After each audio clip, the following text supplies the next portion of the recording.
sounds lovely. Here we go. Shepherds, why this jubilee? Why these songs of happy cheer? What great did you see? What glad tidings did you hear?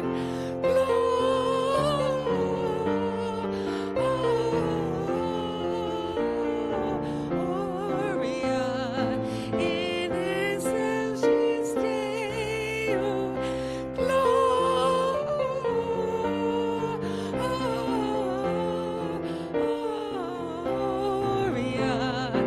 in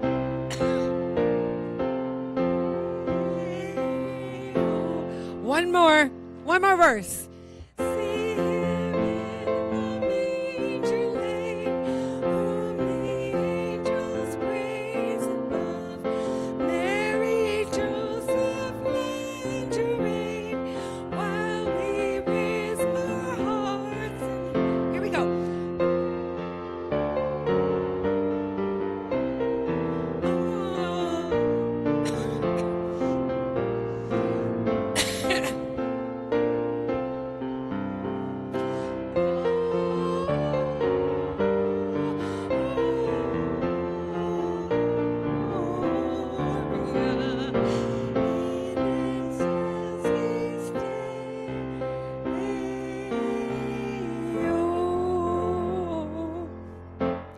Oh, now that was lovely. Lovely to hear you. Do we have any requests for a carol? Any that you'd like to do that are on our list? Yes, Audrey. Oh, yes, okay. I like that. Always a favorite. So that's what we started last week with. So let's do it. Let's do one verse of Deck the Halls. I don't know. Check your index. Sorry. I didn't mean it. I didn't mean Check your index. Page 8 for the small print. I don't know what it is for the large print. Let us deck the halls.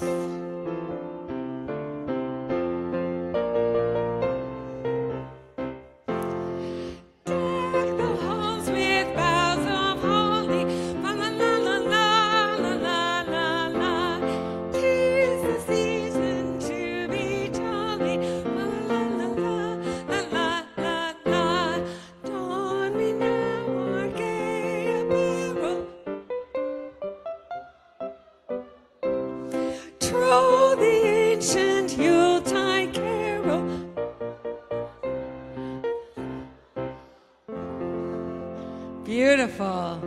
Anybody else have any suggestions? Otherwise, you get my suggestions, and who knows what that will be.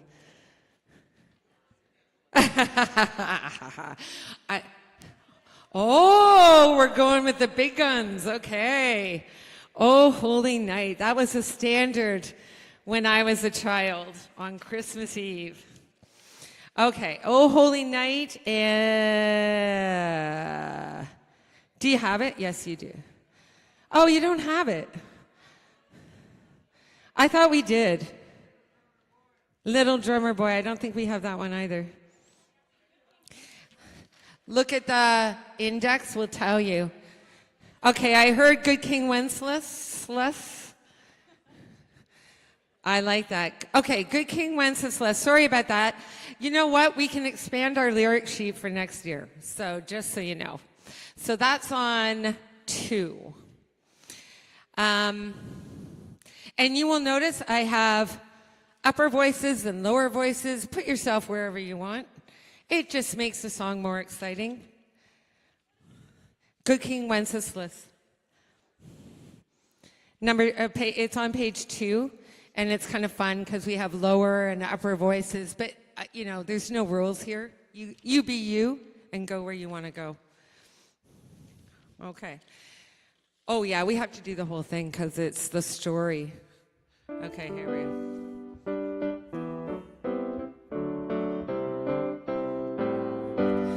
Ready?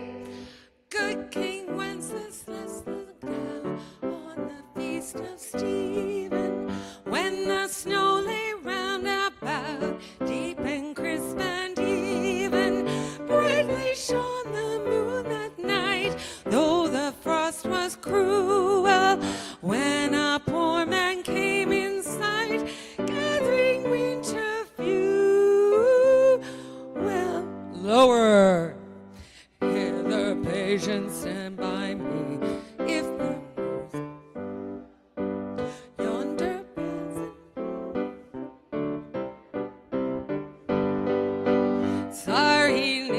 the goodly cans underneath the mountain, right against the fence by St. Agnes fountain.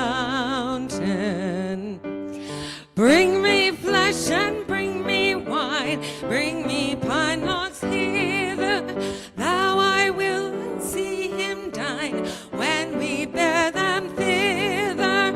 Page and Marnick, forth they went together, through the rude winds line lament and the bitter wind.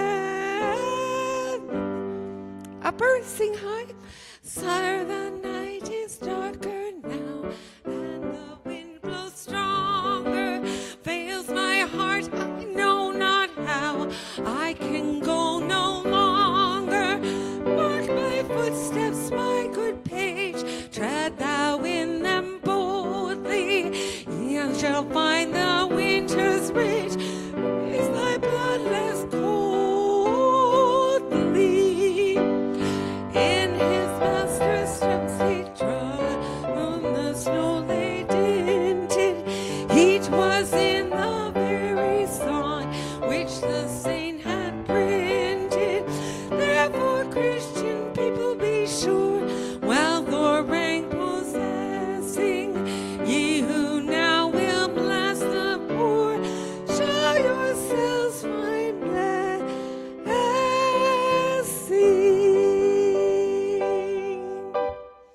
Ah, one of my favorites. Awesome.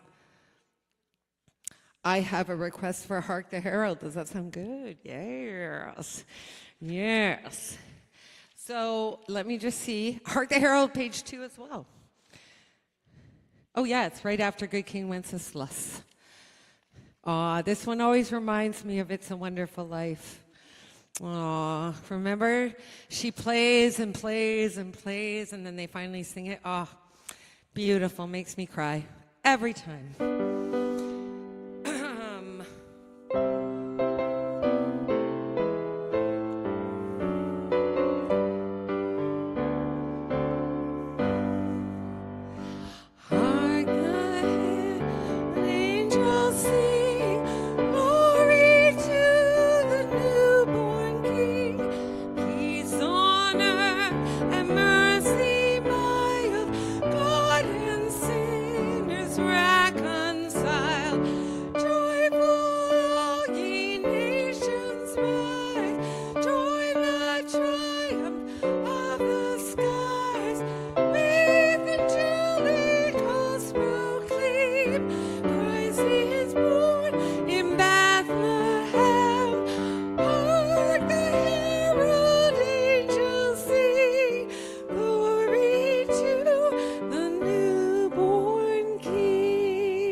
Yes, I was gonna look over here because I feel like I can't see you.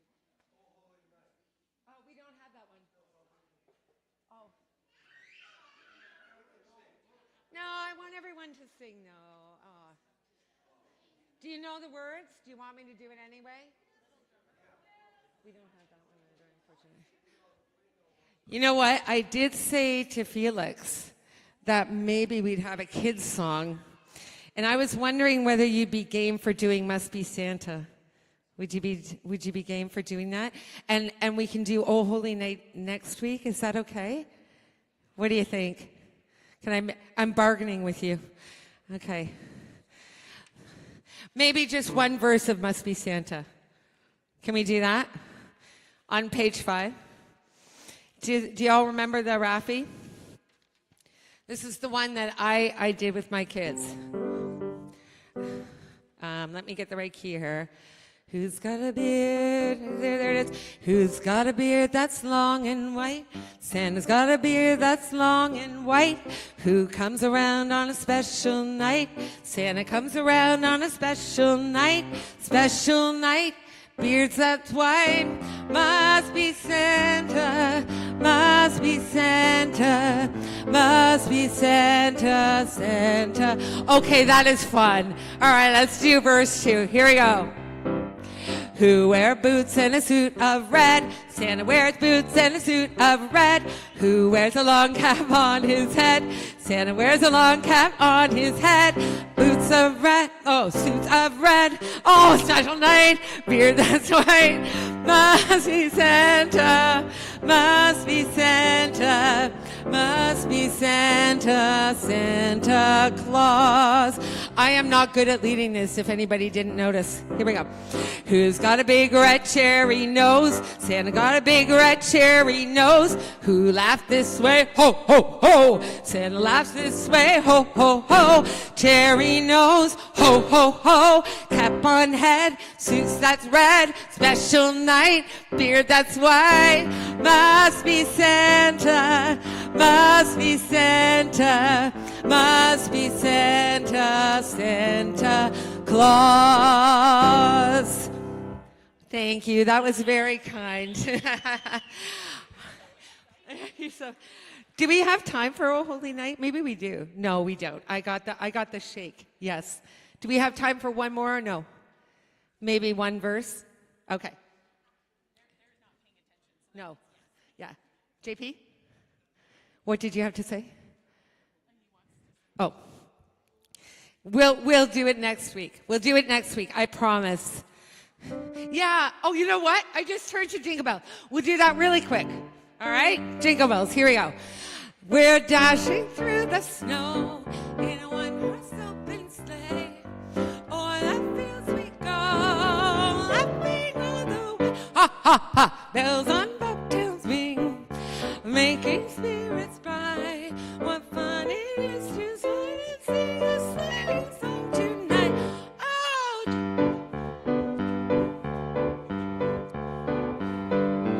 Oh, what fun it is to ride in a one-horse open sleigh. Hey, jingle bells, jingle all the way. Oh, what fun it is to ride in a one-horse open sleigh. Awesome. Wonderful. Thank you, everyone. And come next week. Yeah. Okay. Are we ready? Yes. Okay.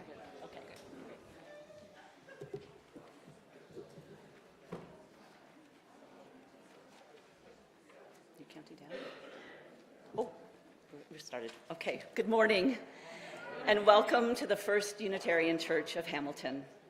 We welcome you here in the sanctuary and those who are joining us online. We ask that you turn off your cell phones during the service, with one important exception. Please feel free to use your phones to access our hearing assistance system, especially if you have T-coil.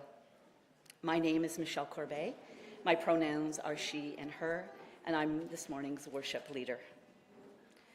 Our goal in the congregation is to extend our hearts in welcome to whomever you may be. We are connected through our desire to live out our ideals of peace, love, and justice for all. We're here to love one another and encourage each other in our spiritual growth. Our congregational mission includes our commitment to nurture one another, serve the community, and inspire action to heal the world.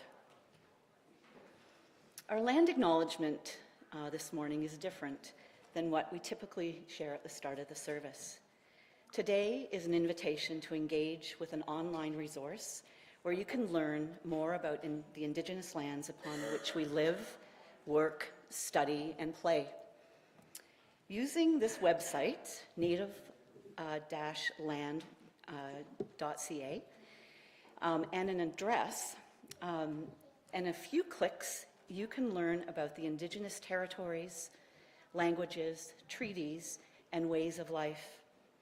The website is created from oral histories, maps, written records that prioritize Indigenous voices. The work of Native Land Digital is guided by Indigenous nations and communities' self-definition and determination, Indigenous representation in governance, decision-making, and partnerships, and the centering of Indigenous histories, their perspectives, relationships, which prioritize the lands and water. This morning, here in the sanctuary, we share an address. So I entered 170 Dundurn Street South, and in seconds,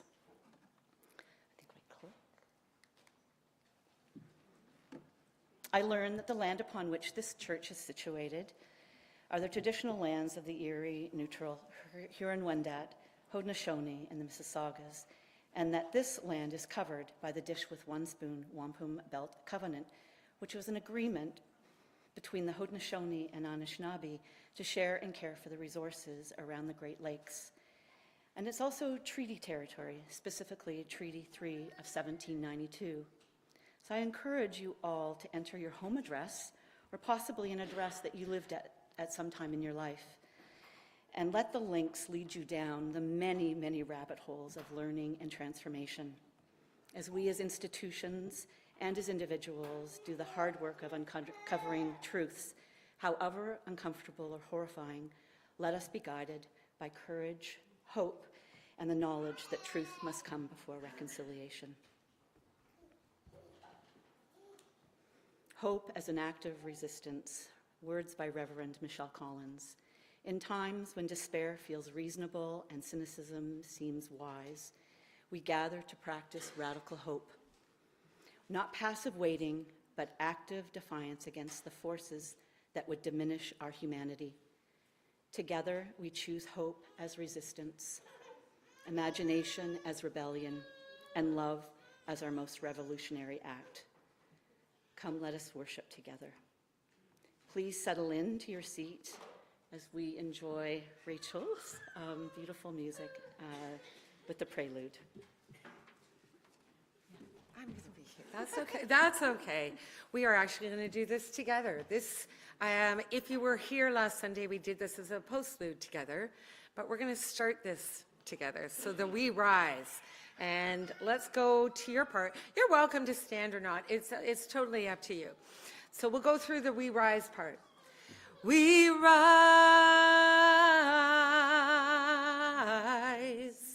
That's how simple it is. Again. We rise. Good. And the second part that you're going to, that's kind of like the verse part, the chorus. In hope, in prayer, we find ourselves here.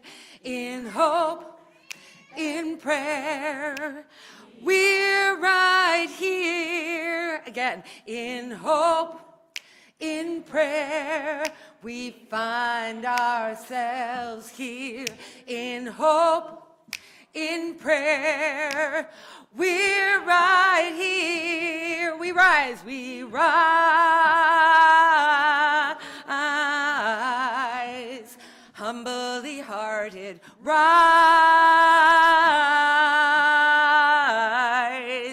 Won't be divided, rise. With spirit to guide us, rise. And we go back up, rise. In hope, everybody. In hope, in prayer, we find ourselves here. In hope, in prayer, we're right here. In hope, in prayer, we find ourselves here. In hope, in prayer, yeah. We're right here. We rise. We rise. All of the children rise. Elders with wisdom rise. Ancestors surround us. Rise. Let's hear it nice and loud. In hope, in prayer, we find ourselves here. In hope, in prayer, yeah, we're right here. In hope, in prayer, we find ourselves here. In hope, in prayer, yeah, we're right here. In hope again, in hope, in prayer, we find ourselves here. In hope, in prayer, we're right here. In hope, in prayer, we find ourselves here. In hope, in prayer, we're right here. Awesome. Thank you, Rachel. I invite Reverend Danie to come forward to light our chalice as we listen to Reverend Deborah Falk's words. The chalice is lit among us is a beacon of hope in a world in crisis, a beacon of possibility made manifest in community, a beacon of warmth through our interconnectedness, a beacon of light illuminating our shared vision, a beacon of connection by our being together. Please join me in our chalice lighting words that are projected. May this flame be our light of friendship and love. Good morning, everyone. It's so good to be with you today. I'm Reverend Danie, and I use they, them pronouns. Thank you so much for coming out on this cold December morning. Today is the third Sunday of Advent with the theme of joy. In a world that has been overshadowed by Christianity, the season of Advent is a time of anticipation and preparation to celebrate the birth of Jesus Christ on December 25th. However, there are many aspects of Advent that have been celebrated for millennia, including in the pre-Christian Germanic and Norse traditions, with the core idea stemming from winter solstice and focusing on the rebirth of the sun. And in our Unitarian Universalist tradition, a community bound in the value of pluralism, we recognize that in the Northern Hemisphere, we are surrounded by seasons of hope and returning light, not just the season of preparing for the birth of Christ, but also the season of Hanukkah, when the oil for the lamp miraculously lasted 8 days, which starts today, and the winter solstice, which happens next Sunday, and finally Kwanzaa, beginning on December 26th. And so today we will begin our service with lighting 3 candles of Advent and the first candle of Hanukkah.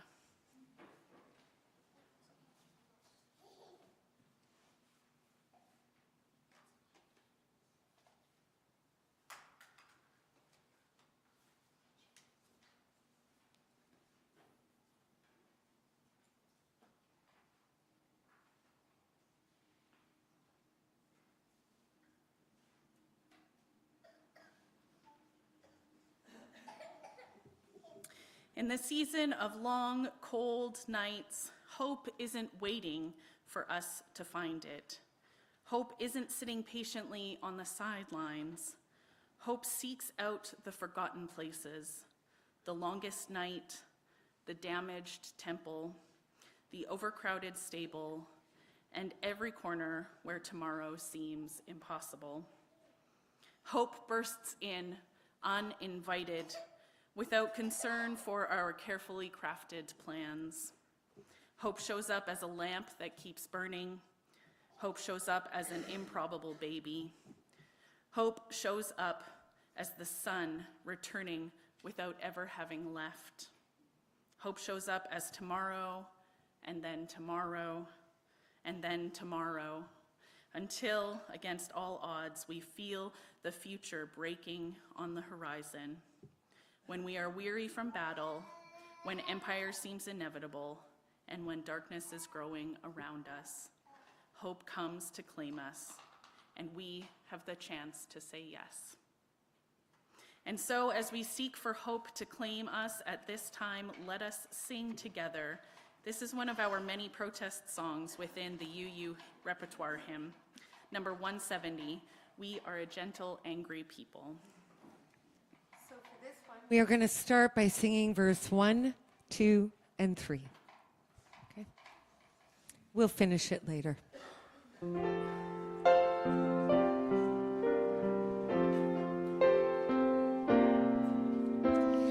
We are a gentle, angry people, and we are singing for our lives. We are a gentle, angry people, and we are singing for our lives. We are a justice-seeking people, and we are singing for our lives. We are a justice-seeking people, and we are singing for our lives. We are young and old together, and we are singing for our lives. We are young and old together, and we are singing for our lives. Good morning, everybody. My name is Danie, and I run the children's program here at the church. I have a few announcements, and then I'm going to read the story, and then we're going to do the Eva Rothwell collection, and then we can sing the children out. So I have a few extra things today. So first of all, there are some cards here on the table from our friends at the Eva Rothwell Center. So please feel free to sign a card and include a gift with it if you wish. You can also take the card to Eva or leave it in the church. We'll bring it with our donations that we have for them later this week. Speaking of donations, today we are doing a special Eva Rothwell collection. This is a separate collection from our regular church collection that happens later in the service. The first one that we're doing is only for Eva Rothwell. So if you don't have a gift for them, that's totally fine. But please be patient as we run that collection with the Eva Rothwell team and the CYRA team. The other announcement I want to make is about the Third Space Cafe. We are having a lot of fun running it. Last week we had a community cooking theme with Danie, and there was a number of people there. You're welcome to join us this coming Friday. It's a mending circle theme, so if you have something you need to mend, some clothes, a sock, or whatever, you're welcome to bring that, and there will be some people who may be able to help you if you are not sure how to do it. If you also have skill in mending or repairing something and you would like to offer some time to help people repair a gadget or a technological issue that you might have, please let me know, and I will see how we can kind of make sure that that gets fit in so that we don't have somebody coming with something to repair and nobody is there to help. So we would like to open the community up to providing their need and providing their skill when we have it. So if you don't have anything to mend, you are also welcome to join us. You are welcome to come and chit-chat. You don't even have to talk to people who are there. You can come for a drink and sit and enjoy, get out of the house for a little bit. If it's a little chilly and you're feeling a little bit, what's the word for it, cabin fever, come and get out of the house and enjoy the space that we have here. And if you can get to know some of the other people here, then that is wonderful, and we are happy to have you. So our story for today is Change Sings by Amanda Gorman, and it's illustrated by Lauren Long.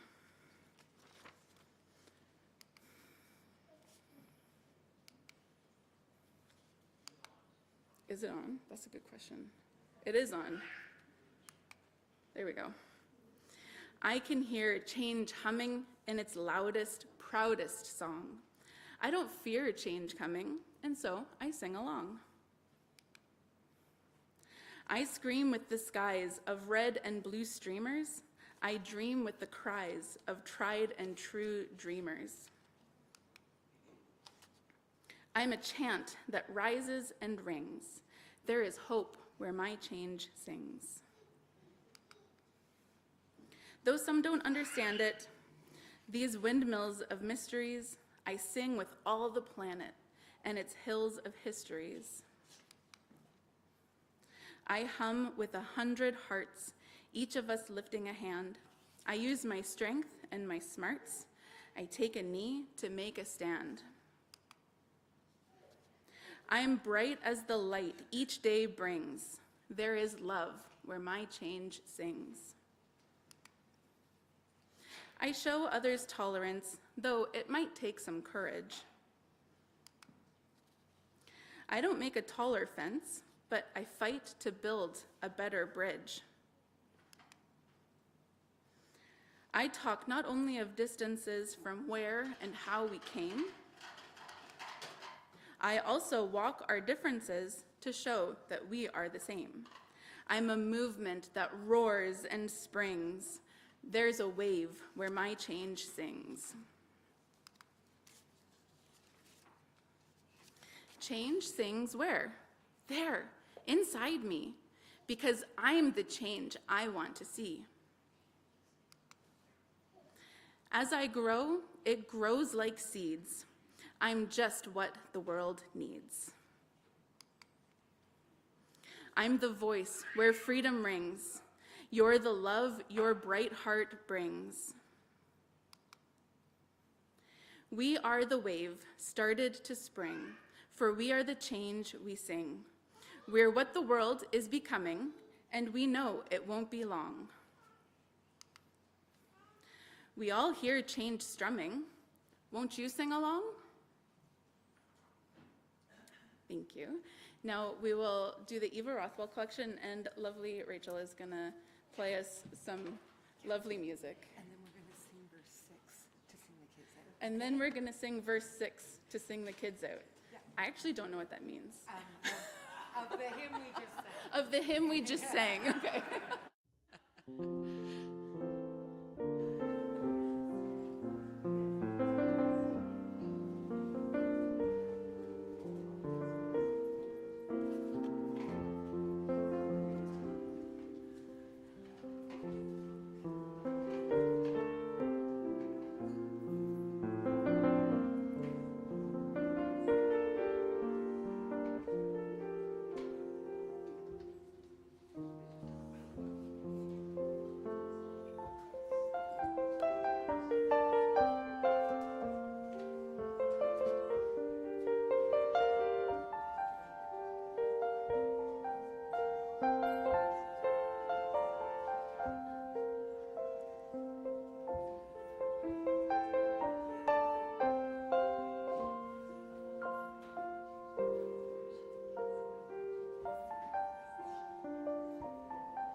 So now, if you'll please join me, we're going to do verse 6 of We Are a Gentle, Angry People.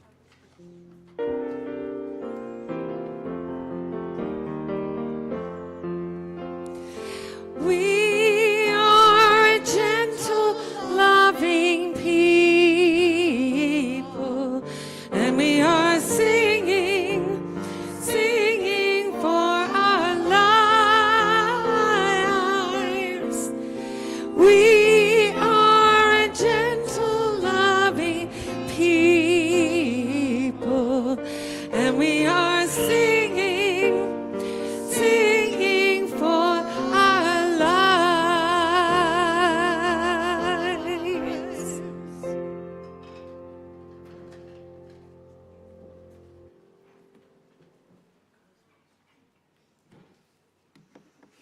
I'd like to invite you now into our meditation and contemplation. I invite you to relax, close your eyes if you like, and breathe deeply. Following our reading, there will be a few moments of silence, and after that, music. During the music, you are invited to come forward and light a candle of joy, sorrow, or gratitude at our table. This morning's reading is called The Gates of Hope, written by Reverend Victoria Safford.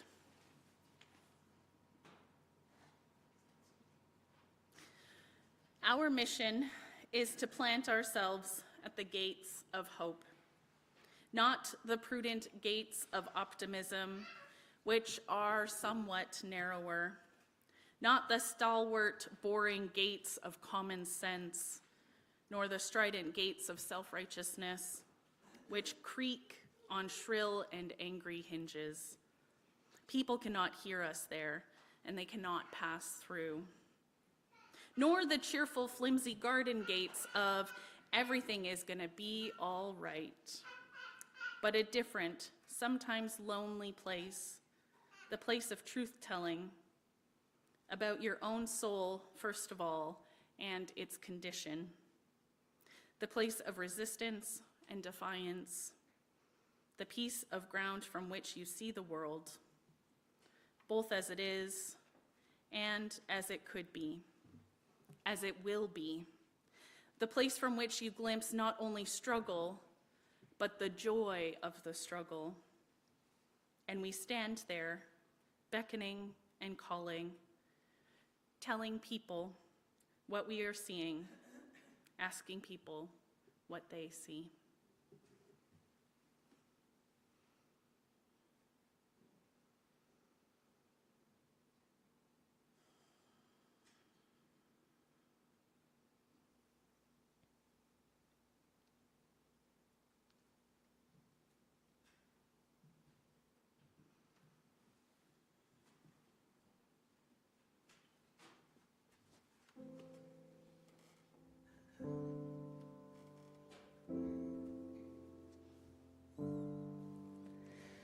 Loosen, loosen, baby. You don't have to carry the weight of the world in your muscles and bones. Let go, let go, let go. Loosen, loosen, baby. You don't have to carry the weight of the world in your muscles and bones. Let go, let go, let go. Holy breath and holy name. Will you ease this pain? Holy breath and holy name. Will you ease this pain?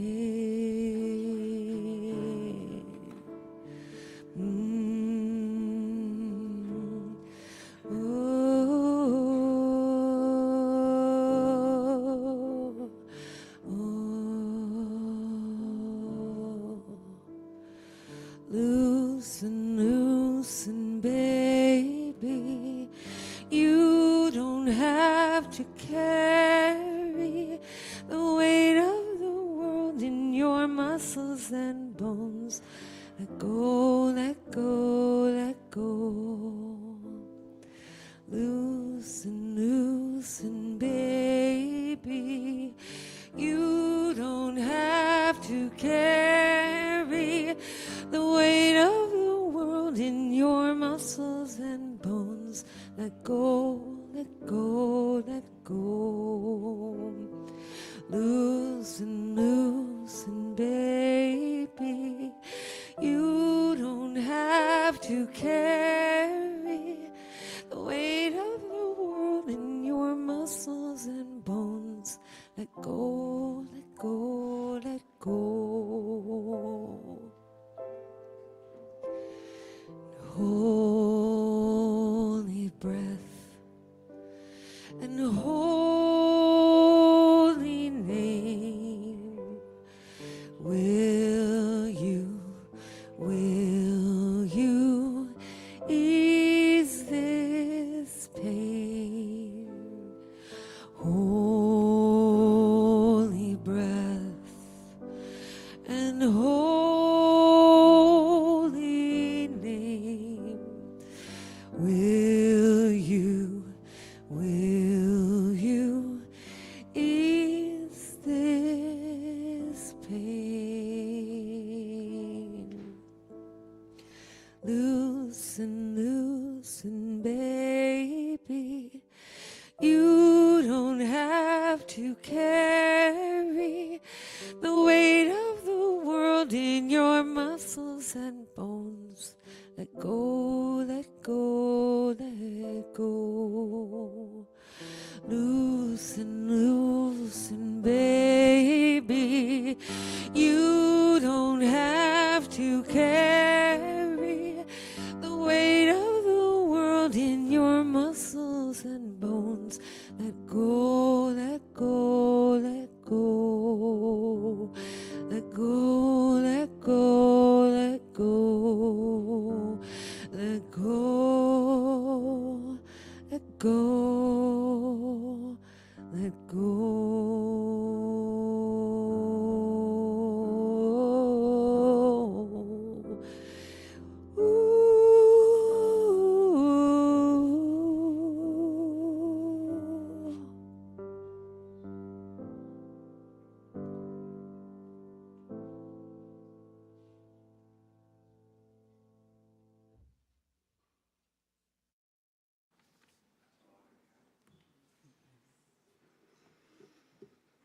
Our lives are filled with the busy and the mundane, the ordinary and the extraordinary, the quiet and serene, and the fast-paced chaos of doing what must get done. As we gather weekly to contemplate the end of one week in preparation for the next, we take time to share the ways in which our lives are interconnected in this community and live into the truth that what affects one of us affects us all. In the spirit of community care, let us open our hearts to one another in all that we hold sacred. I have one, it's a sorrow and a joy and a gratitude, all wrapped up in one. And it's from Robert Elliott. Last Friday was the first year anniversary of the death of my sister, Sue Sanderson. She dedicated her life to helping others, working in an outreach center in Oshawa. She worked tirelessly with the homeless and those wrestling with addictions and other mental health disorders, giving so much to many who were less fortunate than her. Sue's faith was strong, and while we grieved her loss, we're comforted knowing that she's with her Lord. I spend Friday mornings delivering food on behalf of the Burlington Food Bank. This morning I delivered a hamper to an elderly couple whose home was a dingy, sparsely furnished basement apartment. Both husband and wife were unable to speak English, but I motioned and pointed down the stairs with the hamper, and the woman nodded. As I turned to leave, the woman extended her arms and offered me a hug of gratitude. I have no doubt that my sister Sue was there with me in spirit. While we miss her, we treasure the time we had with her and shared with her, and honor the tremendous work she did and the example she set for others. The world needs more Sue Sandersons. I have a personal sorrow to share. A family friend, I don't remember life without Ellen Haddon, passed earlier this week from a battle with pancreatic cancer. I had an opportunity to visit her and share a little bit of time this fall, and it's really sad. She was a family friend, and as I said, somebody that I don't remember life without her. We know that there are sorrows among us too raw, too fresh, and too tender to share at this time. We hold those in our space today with the reminder that we are never alone. Alongside the sadness in our lives, there are also joys, and I have a couple this morning. I'm going to begin with a joy from Marianne Forbes. Josh McIntyre, who is in our sound booth this morning, completed his master's in math from Brock University this past week.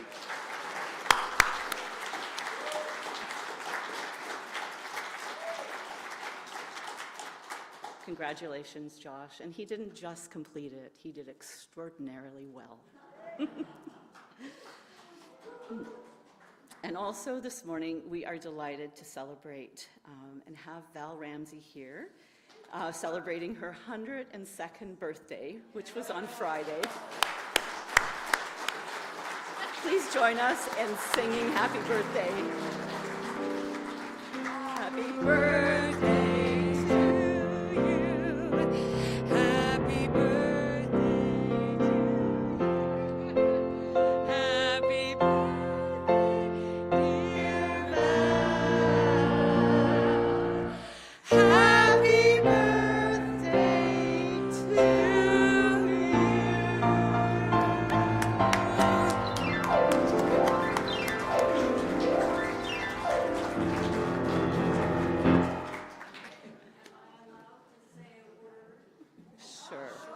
Sure. Yes. Yeah. Just Val, just a minute. We're going to get you a microphone.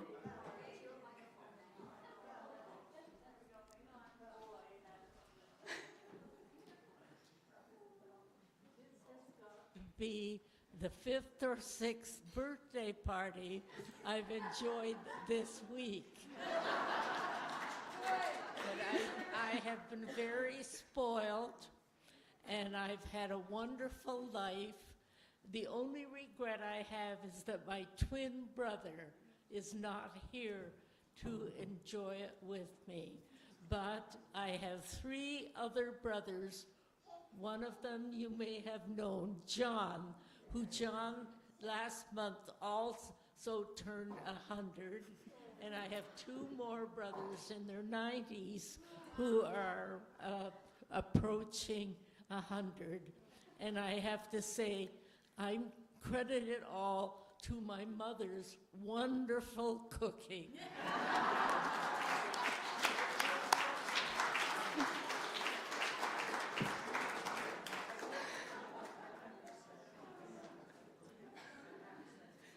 Yeah.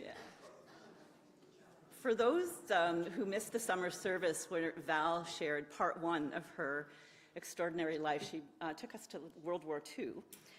She'll be back in the pulpit on January 18th to share part 2 of her extraordinary life story. And the choir will bring to life a piece of poetry that Val wrote and Rachel set to music. So that will be a very special service. Our newest practice of gratitudes is uplifts that for which we're grateful and gives voice to the reality that this work of our church is never done. Sometimes the work happens in very visible ways, and other times it goes unnoticed or behind the scenes, but it's all worthwhile and worthy of celebration. I don't have any submitted gratitudes, but I will just say thank you to the entire worship team that worked this week to bring the service to you. I think I mentioned a month ago when I was service leading, so much has changed since the pandemic, and so many more people and processes are involved, and it's just, it's magic. It's magic the way it comes together, and I feel really grateful for the people that I worked with this week. If you would like to have a joy, a sorrow, or a gratitude shared with the larger congregation, you can do that by clicking on the link on our church's homepage online, or by writing it in the binder that's to my right. Sharing our tender moments and witnessing each other's lives is part of building this beloved community. May we continue to hold space in this community of care and to share with courage and vulnerability.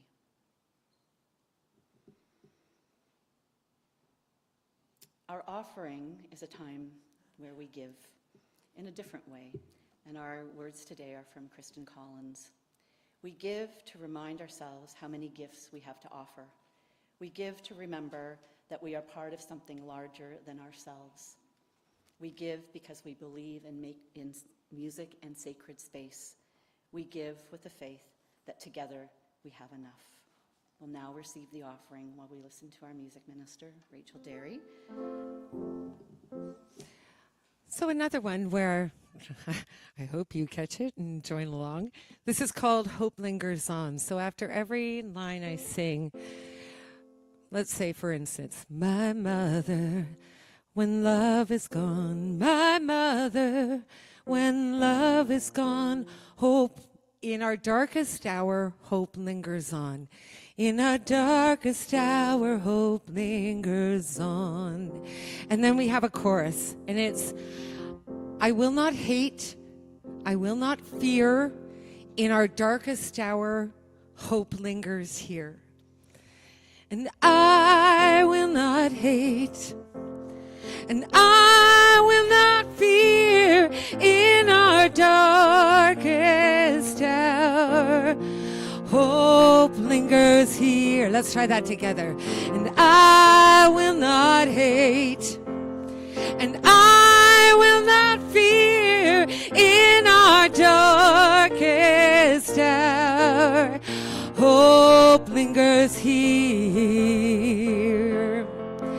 My mother, when love is gone, my mother, when love is gone, in our darkest hour, hope lingers on.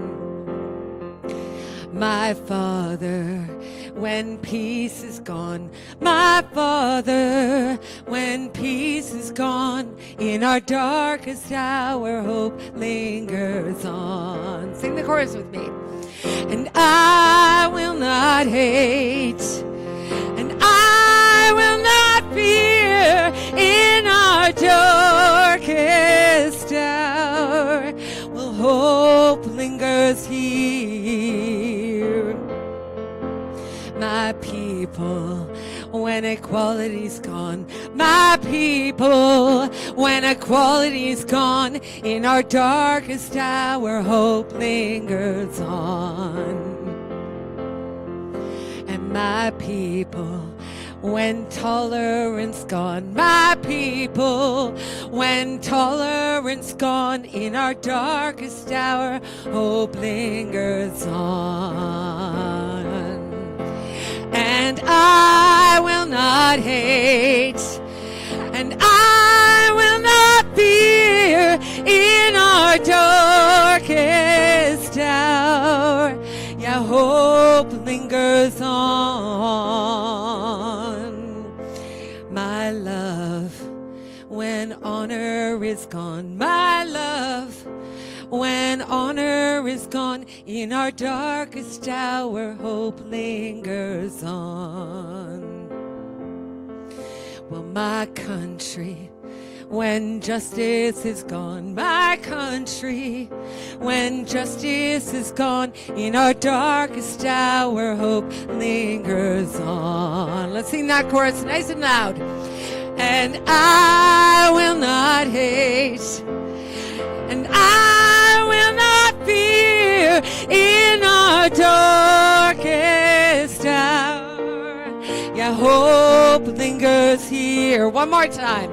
And I will not hate, and no, I will not fear, in our darkest hour, hope lingers here.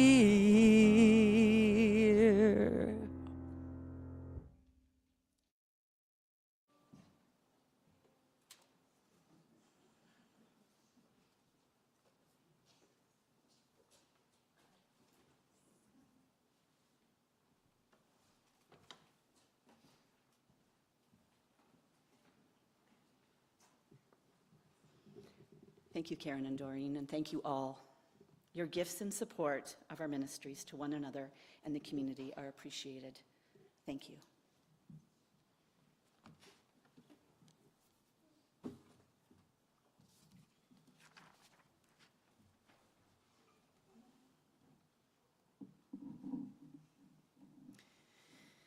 As I first was imagining this service more than a month ago, I was considering how challenging it can be to rely on hope, or even more specifically, how challenging and problematic optimism can be in a world that is dark and when fear is filling us. Throughout my research, I read multiple different quotes and ideas about how hope can be problematic. And a blog post written by Margaret Wheatley, American author and academic of leadership and ecologist, was one of the things that had me thinking about the idea of the dangers of hope.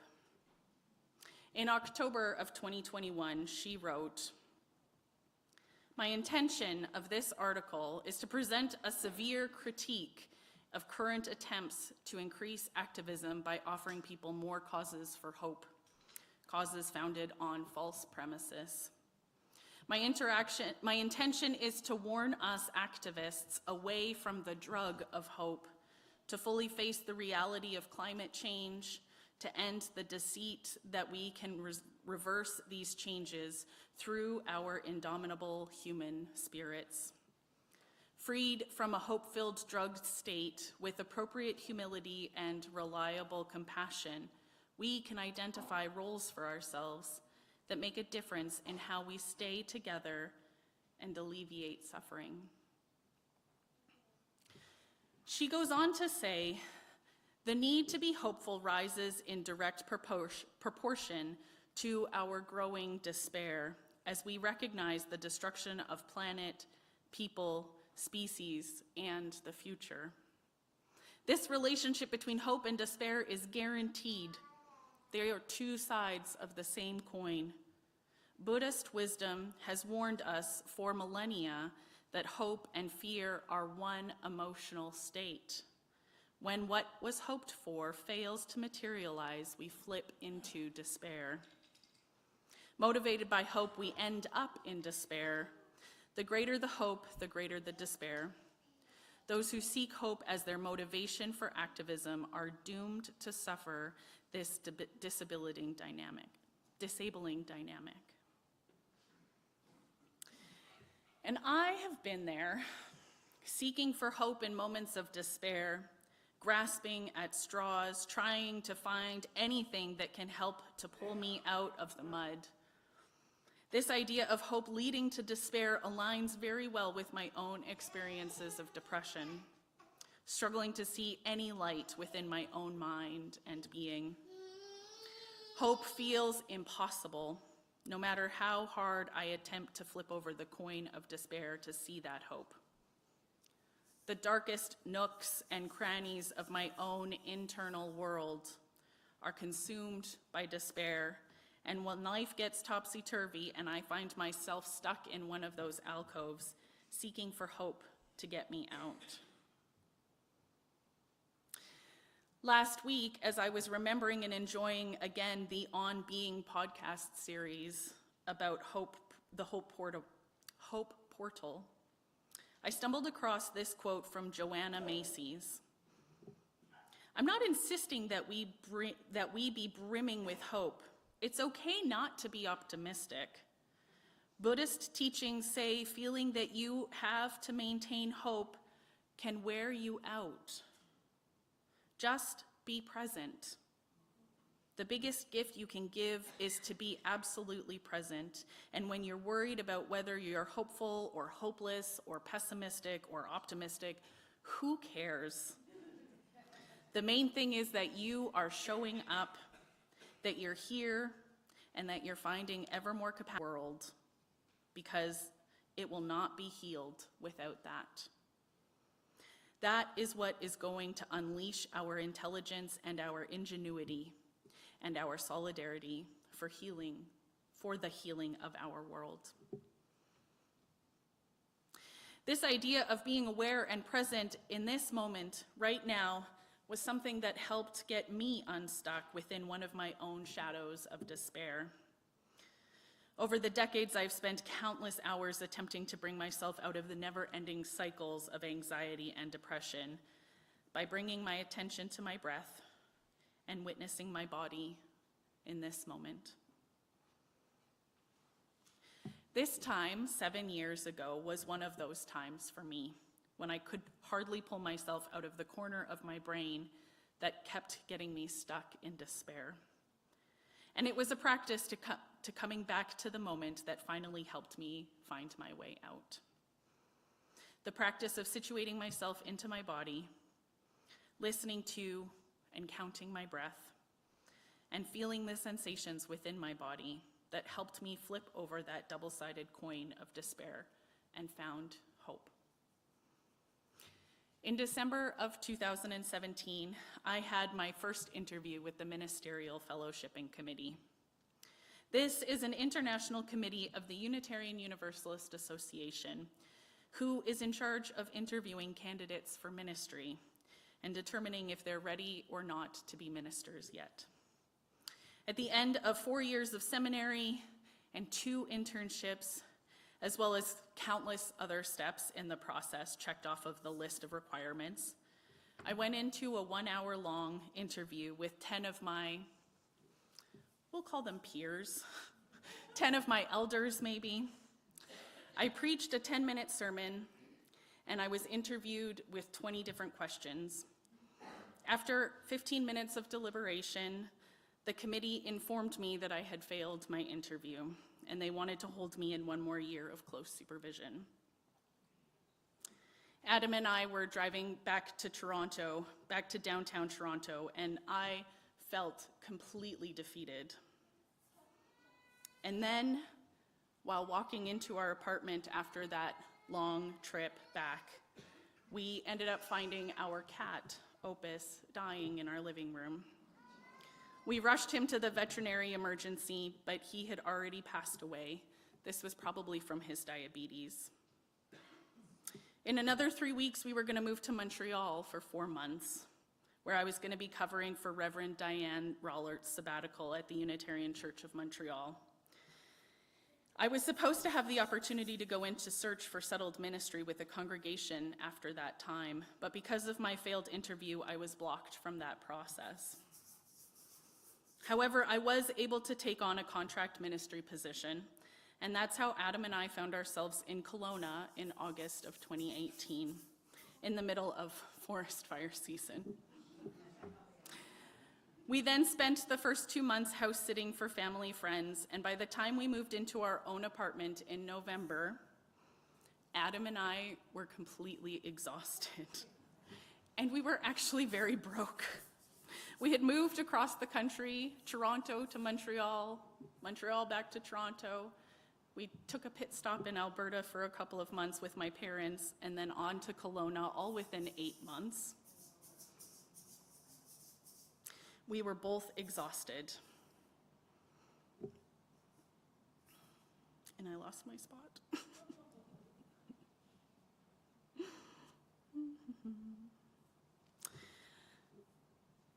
And then, of course, we had moved to across the country to a city that we could not live in without a car, for a job that was not full-time and was not very well paid, and a ministry that was really challenging. When I arrived, there was active conflict, and I was seen as needing to be the mediator.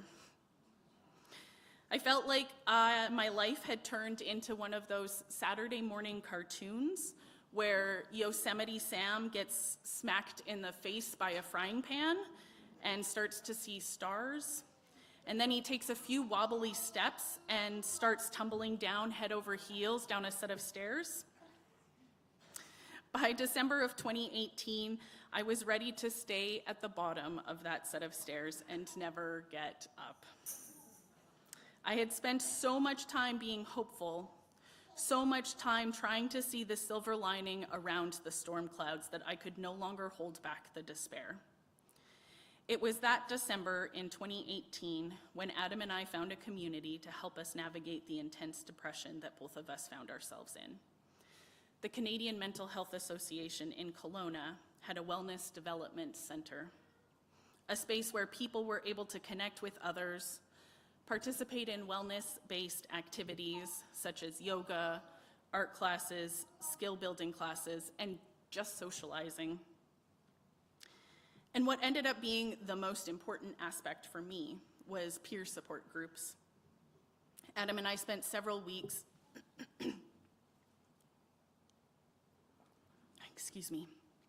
Adam and I spent several weeks connecting with people. We met at the Wellness Center. And the following November, I actually trained to become a peer supporter. I was in charge of running weekly meetings, offering one-on-one peer support. And then when the weekly groups became too large for the space that we were gathering in at the public library, I was able to speak with the board at Kelowna Unitarians, and the group started meeting in the church's basement. Connecting with these individuals and finding community when we thought we had no one was instrumental for Adam and I to get well and even pretend to be able to find hope again. And one of the many sayings that helped get us through those really challenging times was, depression means you're stuck thinking about the past, and anxiety means you're worried about the future. Be present, here and now, and perhaps you can find peace. Of course, we all knew it wasn't that simple, and that it was a skill that we would need to practice in order to actually find our way towards that peace. And that continues to be true.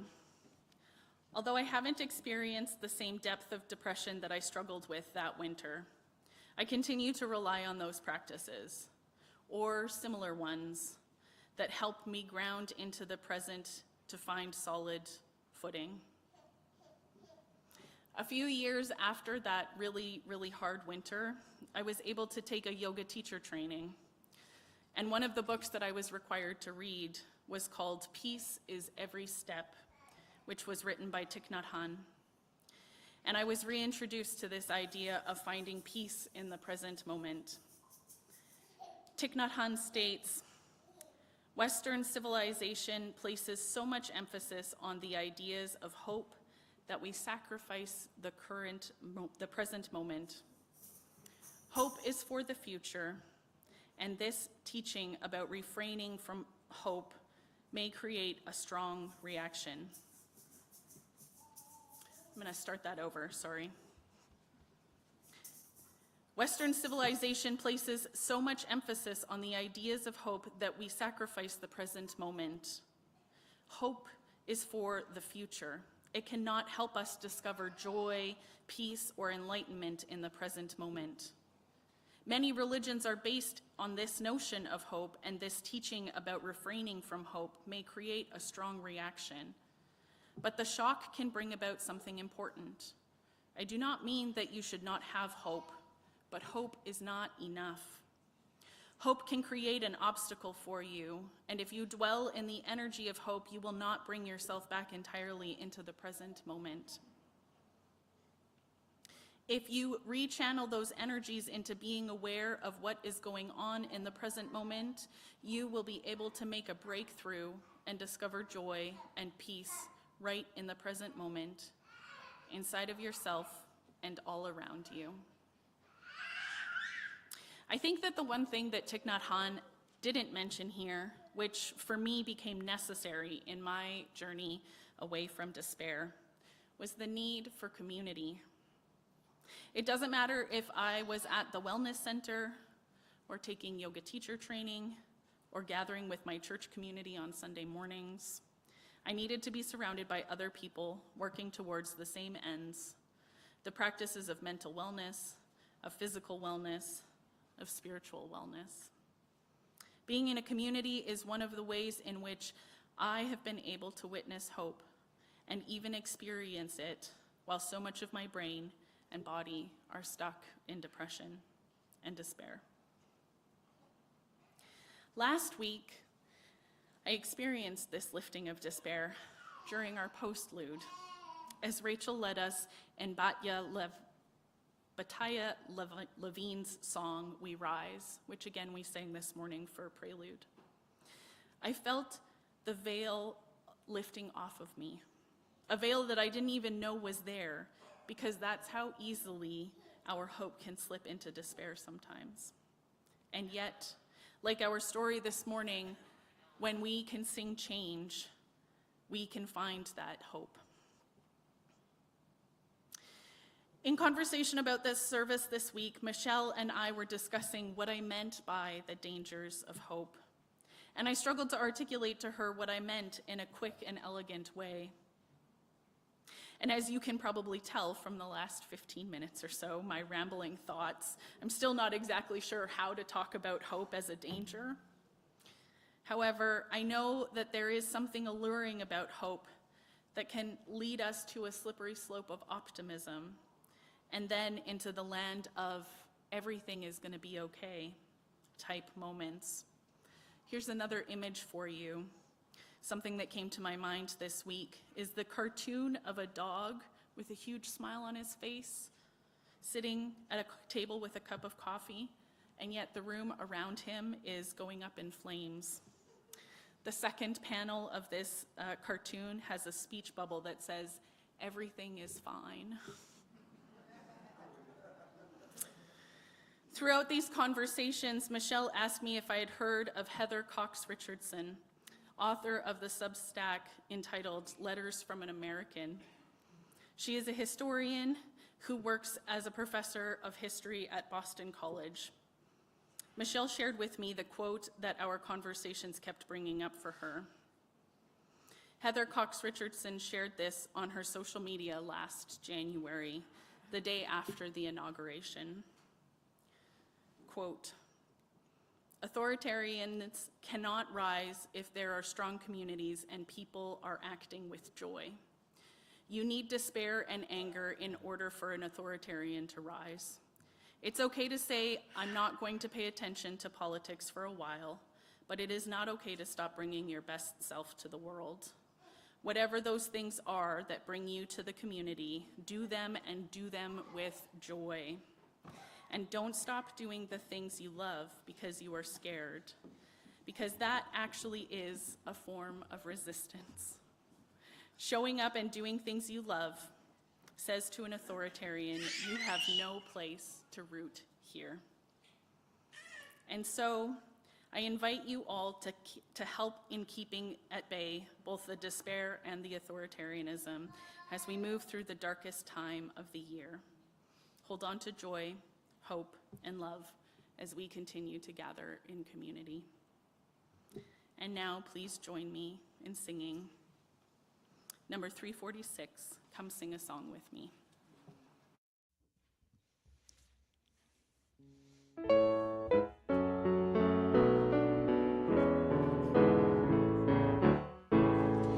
Come sing a song with me. Come sing a song with me.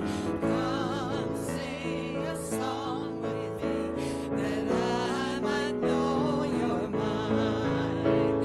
And I'll bring you home when hope is rising.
I extinguish all of our flames this week with the following from Reverend Julian Soto. In this community, we hold hope close. We don't always know what comes next, but that cannot dissuade us. We don't always know just what to do, but that will not mean that we are lost in the wilderness. We rely on the certainty beneath, the foundations of our values and ethics.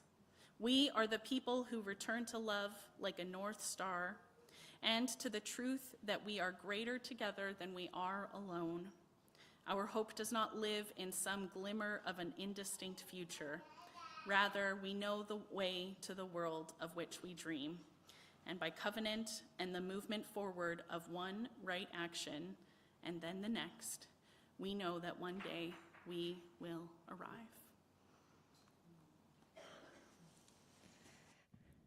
Thank you, Marianne, for doing the hymns with me. So the words to this one are pretty straightforward. As for me and my house, you will find us serving peace. And then we'll change the word up. As for me and my house, you will find us serving joy. As for me and my house, you will find us serving love. And we will end with hope. So please join me. There's only, at the end, there's just a little tag, but you'll get it. Join me. As for me and my house, you will find us serving peace. As for me and my house, you will find us serving peace. As for me and my house, you will find us serving peace. And then it's peace for all. As for me and my house, you will find us serving joy. As for me and my house, you will find us serving joy. As for me and my house, you will find us serving joy. Joy for all right now. How about we do love? As for me and my house, you will find us serving love. As for me and my house, you will find us serving love. As for me and my house, you will find us serving love. Love for all right now. Let's do hope. As for me and my house, you will find us serving hope. As for me and my house, you will find us serving hope. As for me and my house, you will find us serving hope. Hope for all right now. Let's go back to peace. As for me and my house, you will find us serving peace. As for me and my house, you will find us serving peace. As for me and my house, you will find us serving peace. Peace for all right now. Let's do hope for Felix. As for me and my house, you will find us serving hope. As for me and my house, you will find us serving hope. As for me and my house, you will find us serving hope. Hope for all right now. Woo! Did great.